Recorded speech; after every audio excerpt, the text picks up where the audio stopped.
All right, so we are back, and I know I'm a little late to the party on this one, but damn, I got to talk about this Gervonta Davis and Mario Barrios fight. Woo! Because as much as I love social media boxing, if I had to see another TikToker throw one of the floppiest wet noodle right hands I've ever seen, I was going to lose my mind. But we got actual quality boxing, and man, oh man, is it good. It's refreshing. We had Lomachenko on the same night. We had a great UFC card, but we're here specifically to talk about Gervonta Davis and Mario Barrios. But guys, before we get started, I wanted to let you know it is finally time to reveal our next watch party here at the W.A.D.E Concept channel. And I am so pumped because, folks, we have one fight that if you've been rocking with me for the last few months, it's still hurting in my heart. I've told people that I'm over it, but I'm just not there yet. I can't hide it anymore. The Irish roots are coming out because finally, that's right, Conor McGregor, Dustin Poirier, the trilogy fight, it is among us. Be here on the channel July 10th. We're coming up on a big number, 100,000 subscribers. Thank you all so much. Me and my Irish bollocks will see you on the night of the fights. What? You don't like the accent? Thought it was pretty good. All right, so let's get into this thing. Tank Davis comes up to 140 pounds. He is now a 3-weight division champion, but he had to take it from El Azteca. Mario Barrios, the bigger man, and it wasn't easy. Gervonta Davis, Mario Barrios, the breakdown. Let's go. All right, so the fight starts. Early on, Mario Barrios is having a lot more success than Tank Davis. You can attribute it to Tank feeling him out, being a little patient, and I would say even trying to play the game that Mario Barrios wanted him to play, to stay outside and box and exchange techniques, right? Mario Barrios, being the longer and bigger guy, he was going to try to keep Tank at bay with the jab, and he did that, I would say, for the first 3 rounds. But what you do see from Tank is, again, the thing I love to talk about because it's so interesting. He's not only so quick, but he has TNT in both hands, and usually that's enough for Tank Davis. But when you come up in weight, when you're fighting a guy like Mario Barrios, who is naturally bigger than you, now the threat of the knockdown goes both ways. Both guys can get touched and go to sleep here. And in this fight, it was an all-out war. There were bumps, there were bruises, there were nicks, there were cuts. And sometimes when you leave that squared circle in life, you're still gonna need a cut man. And while you might not have the tools for the job, I got you covered with today's sponsor of the video, Manscaped. Guys, Manscaped has let me in on the little secret. They just dropped the Perfect Package 4.0, which includes the Lawnmower 4.0, the Crop Preserver,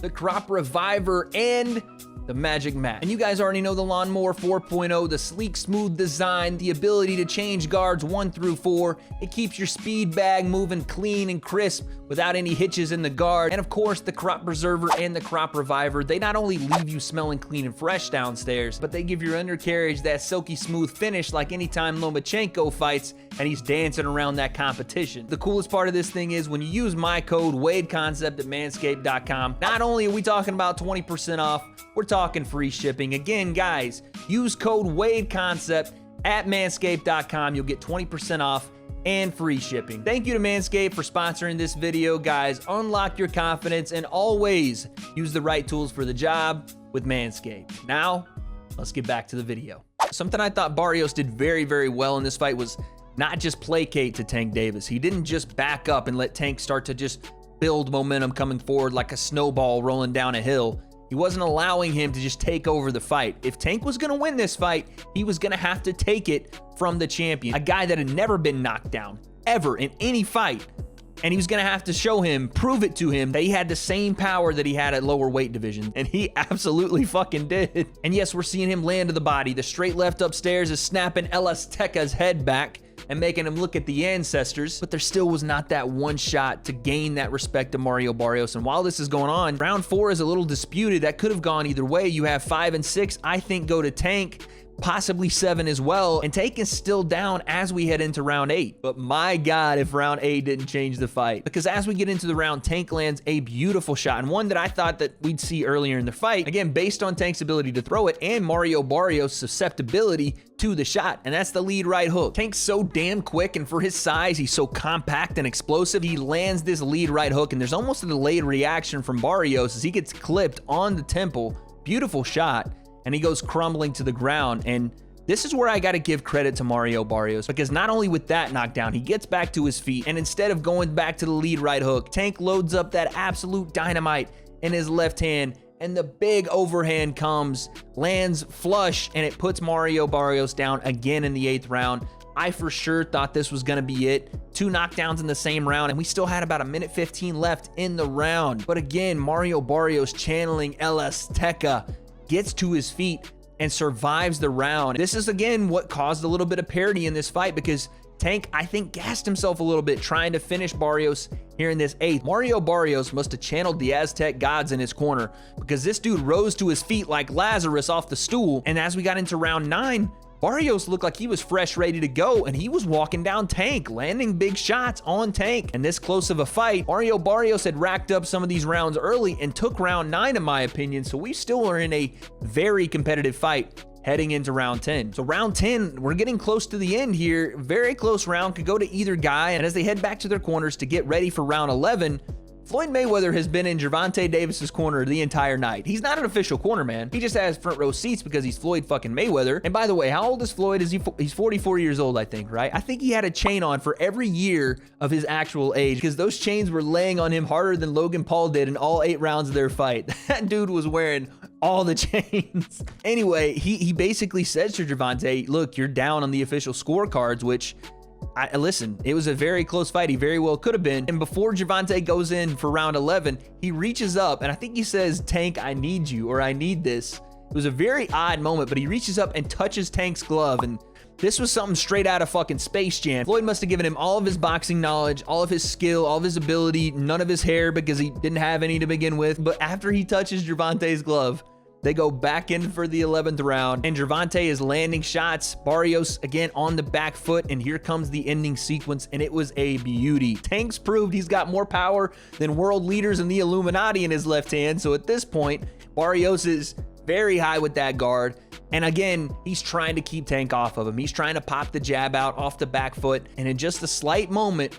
where Barrios lets go a right hand, something to again just back Tank off, keep him at bay, and continue this fight. Tank gets hit with it, but he does a good enough job with his head movement and loading his back left hand to come up with the absolute destructive uppercut, lands it dead in the liver, clean liver shot, sends Barrios to the canvas, and it's not even because Barrios wanted to go. The man is an absolute warrior. It's just when that liver shot hits, the whole body shuts down. But again, credit to Barrios. He pops back up. The referee's looking at him. They separate, come back. Tank flurries on him. He finishes the job. And then Tank climbs to the top rope, does a backflip, WWE fucking Jeff Hardy style.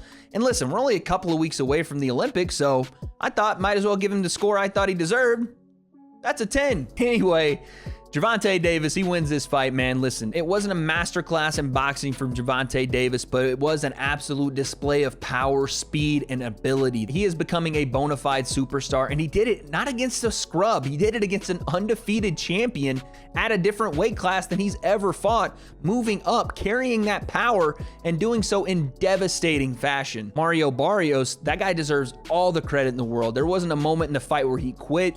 There was not a moment where he didn't represent himself like a champion. I mean, you get put down on the mat twice in a round and you come back and win the next round. Fair play to him, man. This was the refreshing glass of water I needed after just continuing to chug down the influencer boxing scene, which is basically like chugging down a cocktail of lost brain cells, sugar-free Red Bulls, teeny bopper dance crazes, and short attention spans. I got my break and a chance to refuel on some proper fighting, so I'm happy. This fight was amazing. What's next for both guys? Obviously, Barrios is going to be fine at 140. He's going to come back and contend, maybe not for that belt, but a belt. As far as Gervonta Davis goes, listen, I wouldn't recommend this fight because I don't want to see Ryan Garcia's head go flying into the next atmosphere, but Ryan Garcia is there.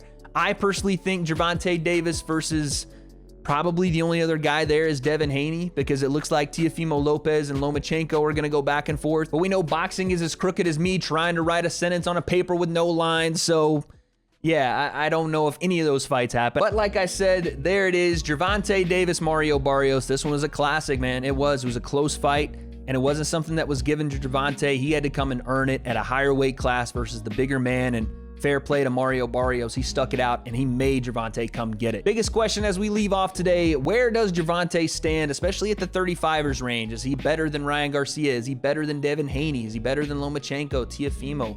Where does he rank among those guys? And is he the next Floyd Mayweather? Floyd was a 5-division champion. Gervonta now racks up his 3rd. Could he be on that same trajectory? I don't have those answers, but as you guys already know, I guess we'll find out.